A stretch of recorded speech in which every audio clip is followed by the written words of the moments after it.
Welcome back to Small Talk, episode number 4. Today we have current djembe player and current former musician, Wayn Hamilton. Hi, how are you? Good, how are you? Good. So to start off with, what bands were you in? Well, if I think about where I started playing music, the first band I was in was with several of my cousins in Beachville, and it was a cappella. We were no more than probably 8 or 9 years old, and we started doing singing mostly for people's birthdays, and then we did some presentations at the church. That always got people saying, "Oh, aren't they lovely?" And then we graduated from doing a cappella work into having a small group in the community of Beachville, where I'm from. And it was also made up of my cousins. And stayed there for a little while. And then moved on away from that to do some other work. Okay. What other work? Well, I left music for a little while because I went away. And then when I came back, I got involved with one particular group for a number of years called Stone Free. And that was a blending of some of the guys that wrote in Beachville that were my cousins with a group of musicians that were from the city of Halifax. And it was fairly different because there was a blending of, I guess you would say, what we consider to be funk or what we consider to be R&B at the time. And so the Beachville crew made up part of that's called the rhythm section, because the bass player, myself, and the guitar player were from Beachville. And then Lou Gannon and some of the folks that had played in his band, we joined forces. And it was quite a ride for a little while. Yeah. I'm guessing that you're probably the drummer for this band? Rumor has it that I was the drummer. Yeah. Which is true. Okay. So would you say that Stone Free was your biggest band or group that you were a part of? It was the one that I stayed with the longest, and it was the one that I think had a lot more traction other than just being in Halifax, because there were engagements that we did in PEI, New Brunswick, and we had to go to Newfoundland once to reclaim some gear, which was an adventure in and of itself. You lost gear in Newfoundland? Well, we had to leave the gear behind, and we went back to get it. But that's what happens sometimes when you're a musician. You have to move on, as they say. Did you replace it, or? Yeah, actually, the gear was kept for payment owing. And so we had to regroup and go back in after we got enough money to clear our debt in our name. Mm-hmm. But it all worked out in the end. Yeah. We got the gear back, we settled the bill, and we left Newfoundland. So someone held your gear hostage because you didn't pay some bills? Technically, I don't think it was hostage. I think it was more about you'll get your gear when we complete the bills. Okay. So I know that CBC had a show called Carousel, and Stone Free played on that show. Is that correct? Yeah, I can remember they wanted to have various musical genre on this program called Carousel. And they approached Lou and I to see if we could put together, I think it was a 45-minute show. Mm-hmm. So the band was up for it, and I think there's still rumors that tape is out there somewhere. Yeah. So did you enjoy playing on, would that have been the livest, not livest. The livest, hey, there you go. There's live and there's livest. The biggest performance that you've had live? No, I think one of the biggest performances that we would have had live would have been either at Moncton at the university, where it was way more people that had come out than what we had expected. And that was a very large crowd. It was in the moment, it was live. Whereas the taping for Carousel, it was starts and stops, because they really were trying to make it seem like it was lively, when in fact it was somewhat staged. Not the music so, but the audience and the participation. Whereas when you play live, it's in the moment.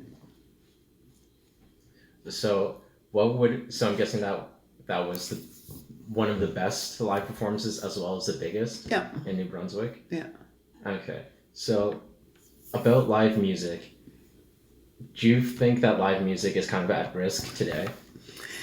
If you're referring to those in the African Nova Scotian community that are still trying to keep live music alive, I would say yes.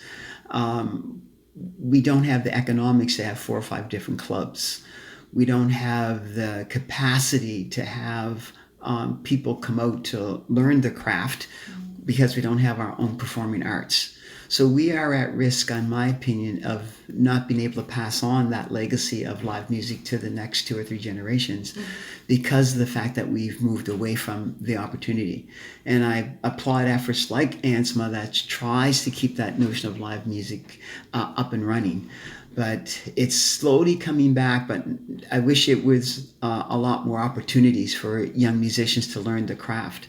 For example, in Whitney Pier, which is down in Sydney, we've worked with them where they're actually trying to bring live music back, and it's an all ages learning environment. So it doesn't matter what age you are, come in and learn how to play the guitar or learn how to play the bass or learn how to play the drums.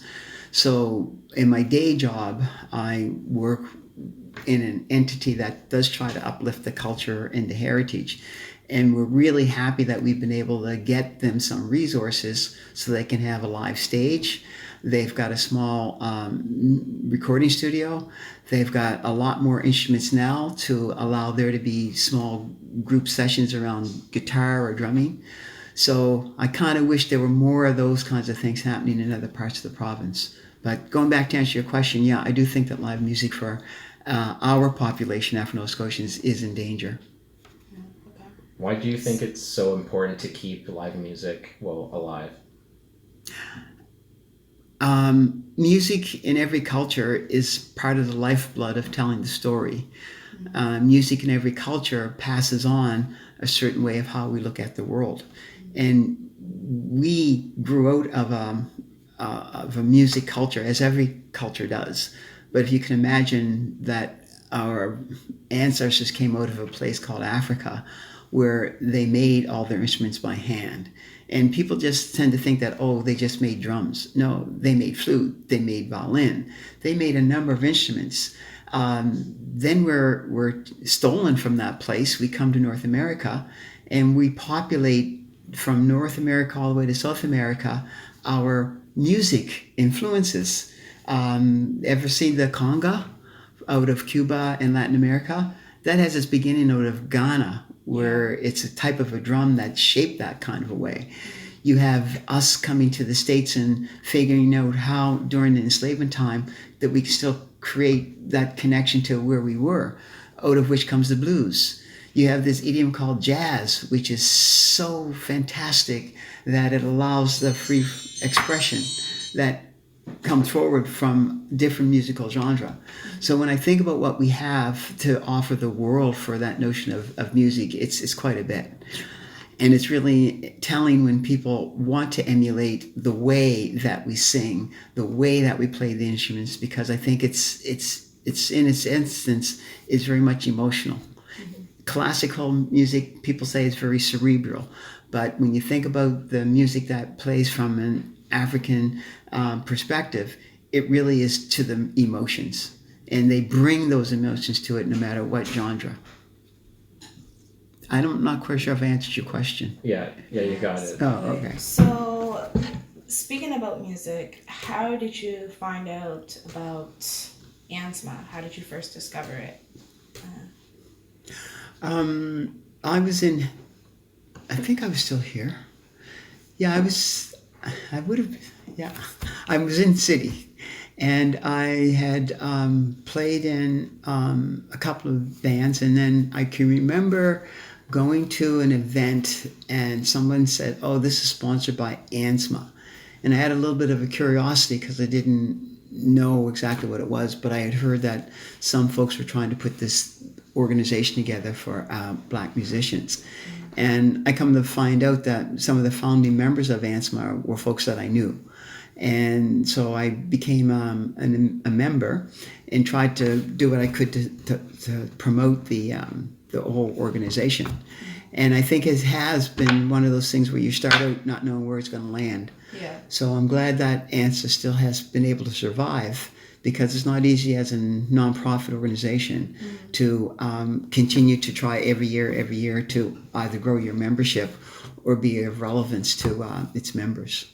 But no, I knew about ANSA, I think, probably the first year that it came into existence. Were you a musician when you found out about ANSMA?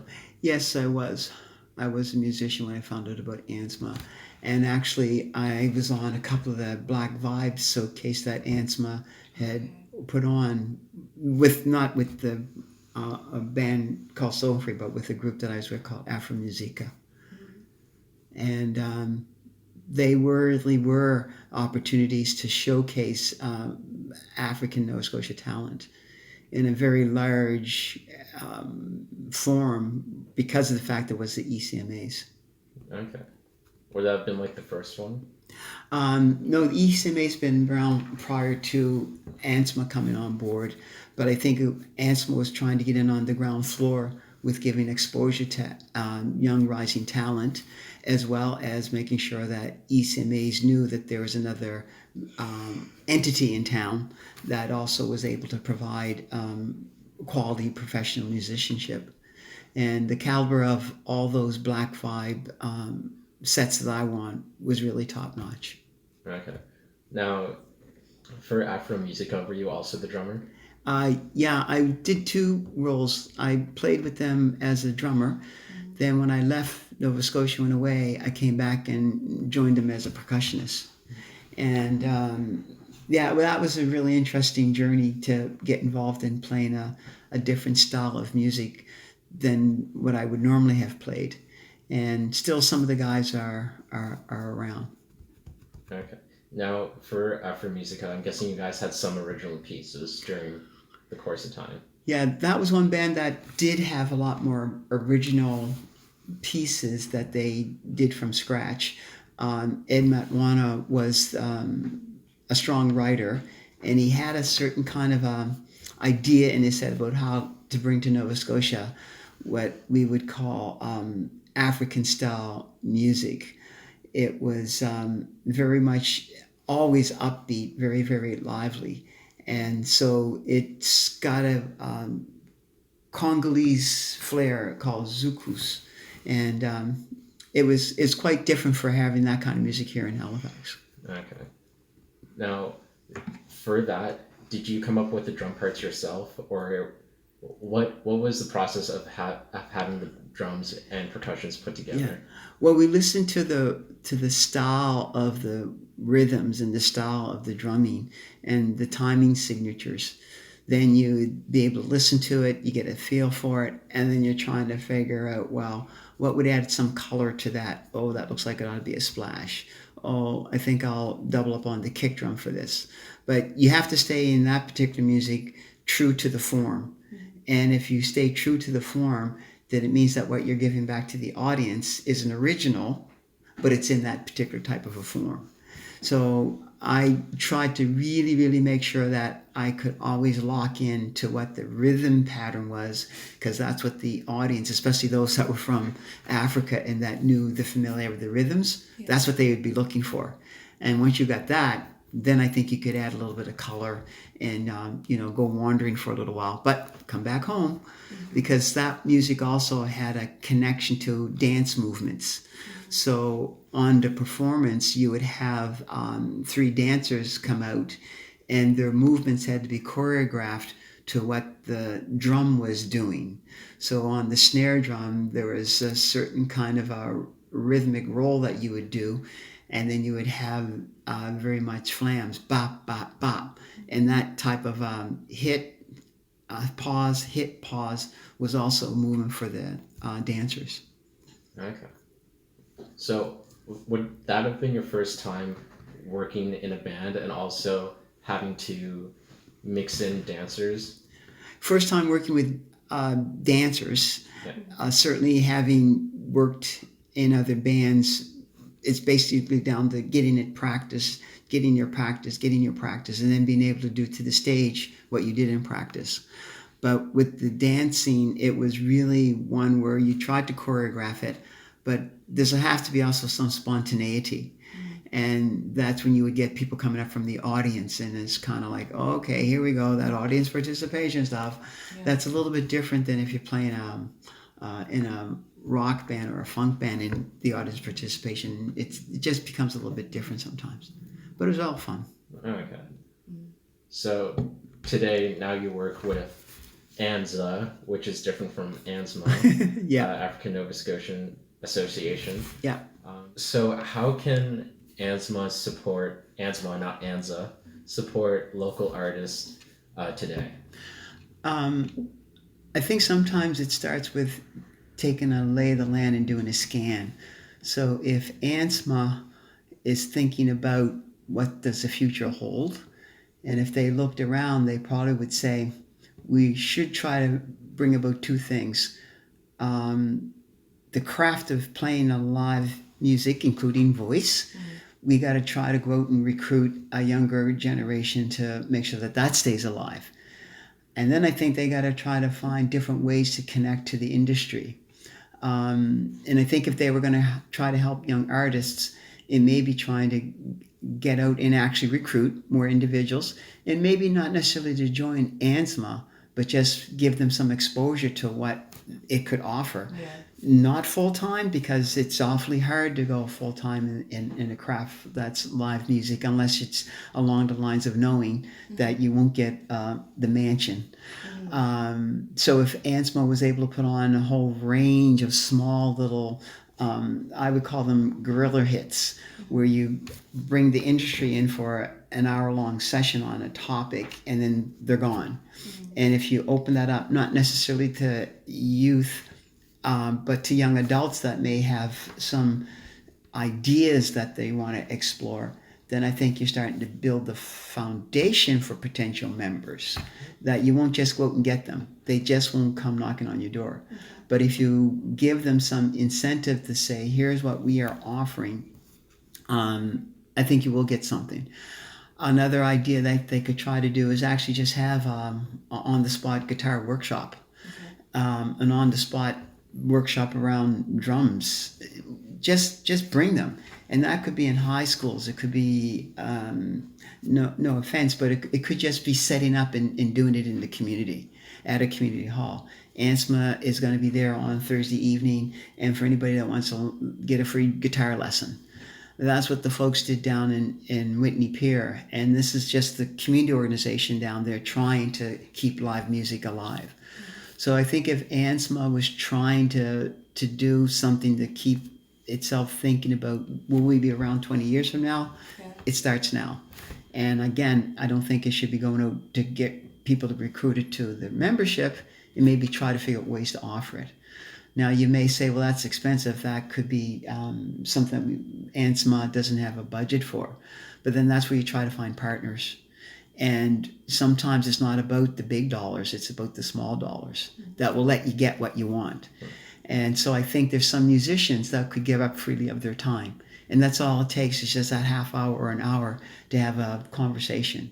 And if you think about who's in ANSMA now, they may be able to give you back that hour. Then you do a right kind of schedule, and every so often you put on a free mini workshop.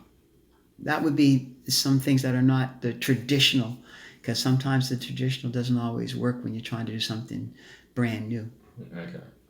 So, what do you think ANSMA has been successful in the development of young artists? I think they've been successful to give that platform for the exposure. I know that oftentimes, either through the Black Vibes or at their award show, you will get people coming out, one, for the love of curiosity, I wonder who's going to win, but also young artists get the chance to be recognized. Even though they may not get that prize, their name gets called out, that people start thinking about, oh, that's a voice, or that's a person I want to try to follow. So I think ANSMA has been successful to get that little bit of the awareness out there, but it hasn't probably been as high as they would have wanted. Yeah. So I think that if they do decide to ask for something back from those that they say nominated, so for example, if you had been nominated, and even if you weren't successful, Would you be able to get on, ask your Twitter followers to go to the ANSMA website? Because every one of the artists that are out there probably have got a following of some kind. Yeah. So they could maybe try to cut a deal with ANSMA to say, in order for you to be nominated, we do hope that if you are on the final platform as not a winner or as a winner, that you would try to give us a shout out on your accounts. It's those kinds of things that you have to try to build up a bit of a following, but you also have to give them something at the end, because people will walk away if they don't feel like it's for them or they're not getting anything back. But ANSA, I think, has been successful to bring a bit of exposure to young artists. Okay. When you joined ANSMA, what did it look like at that time? I think it was a lot of people who saw the promise, who saw the opportunity that there could be a fraternity of like-minded people coming to a cause, and we were all in the same situation as African Nova Scotian musicians. One, wanting to play live music, and two, always trying to find venues. Because, as I mentioned earlier, venues are not that easy to come by for live music. And if you think about where we are living, which is in Nova Scotia, the type of music that we have to offer doesn't always fit let's say, the downtown Halifax crowd. So we're in competition with those that want to have country music, rock music, new age music, whatever. All those different venues are vying for an audience, and our population sometimes it's not large enough to be able to sustain 5 or 6 clubs, for example. Because if you're going to go out on any given night and you want to go see a jazz group or a blues group or a funk group, you may not be able to sustain, you just can't sustain it. We don't have the numbers game. So that to me has been a real difficult challenge to figure out what kind of venue would work that would sustain itself, but would still allow for that wide assortment of African descent genre, from a jazz, from a blues, from a R&B perspective. I think it can work. I just haven't been able to figure out what kind of a nightclub model would allow that to happen. Would it be every Wednesday blues night, every Thursday this night? There is a way to do that so that you're not only looking at the African Nova Scotia community to keep the doors open, but also mainstream society that would like to go out and hear because they are familiar with maybe a jazz artist or they like blues. So if somebody could figure that out, I think there could be the beginnings of a strong relationship. And maybe that's maybe what ANSMA may want to try to flip. Instead of being a nonprofit, become a co-op. And if you become a co-op, you can invest shares. And if you invest shares, you may be able to purchase and get a loan and do all kinds of wonderful things. So what you're saying is ANSMA should open up their own nightclub? No. I'm saying that maybe a different model could be presented where ANSMA moves into it being not a for-profit, but a profit break-even concept with a cooperative. So if I'm a member of a cooperative, my voice counts, but I've got shares. So ANSMA now has shares that they're offering. Yeah. And over the course of time, there may be enough shares that you can then say to a bank, we need a loan because we think that we're ready. And that club could also be the office. There's all kinds of different ways to put together a building and call it a club or call it an office or call it even a music studio. Doesn't this have to be separated? Especially if people think in an innovative kind of way. No, what I'm saying is that maybe the ANSMA, as it thinks about the next 15 to 20 years, it may want to think about a different model in order to get to what it think it ought to be. Okay. That's all I'm saying. If I had enough money, I'd probably open up a club. Yeah. No, seriously. It's been in the back of my mind. But it'll have to stay there until I get a little bit more cash. Why do you continue to support ANSMA? Why do you think it's so important? I think it's important for having a legacy, because out of a legacy becomes the memory, and out of the memory becomes how we remember who we were and what we're all about. And if you take away music in any culture, the culture tends to die. And a lot of people don't understand, but art actually is the lifeblood of any given society. Not necessarily the banks or the electricity, or it's really the art that keeps the human spirit going. And my fear is that if we didn't have ANSMA, this notion of who and where we came from in terms of that kind of art idiom would disappear. So not to say that everybody knows Portia White, or everybody knows the group that used to be here before called the Raindrops or the Gospel Airs. But once that is gone from the memory, you can't get it back. So I think ANSMA somehow in its mandate has taken on the duty or the moral obligation to say, we will try to uplift the memory of what the music is, but also try to think about what it should be or what it ought to be. So no, I have to give support to those kinds of organizations that are trying to keep those pieces alive. And that's not to say that we all need to be mainstream and just be one particular type of a blend, because that doesn't work for me. I don't think the world should ever be seen through one set of eyes. And so to bring this type of a music genre, maybe that will stimulate another marginalized group to say, what about us? Because I think about the indigenous population and all the music and all the traditions that they have. Where are they at in this journey? So the East Coast Music Awards, they give a shout out sometimes to the indigenous musicians or the African Nova Scotian musicians, but that's not enough. So for ANSMA to take ownership of that to me is even more important, because we need to name ourselves, we need to honor ourselves, and we need to try to support as much as we can to say, we don't necessarily need to be on that pathway, we can be our own.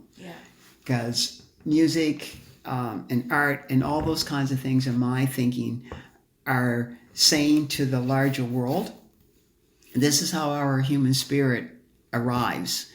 We are not a flawed rendition of what's out there mainstream. This is a different way of looking at me as a human being. And as soon as people accept that, then I think the world gets along a lot better. Because I would never ever want to be put in only one box and say that's what a human being ought to be. So for ANSMA to challenge the ECMAs, for ANSMA to challenge the music industry, it's not about the fact of anything other than this is just a different expression of the human being. And I'm going to leave it at that. Well, thank you very much for your time. Once again, that was Wayn Hamilton sitting down speaking with us. It was a pleasure, and we'll see you on the next episode of Small Talk. Thank you for having me.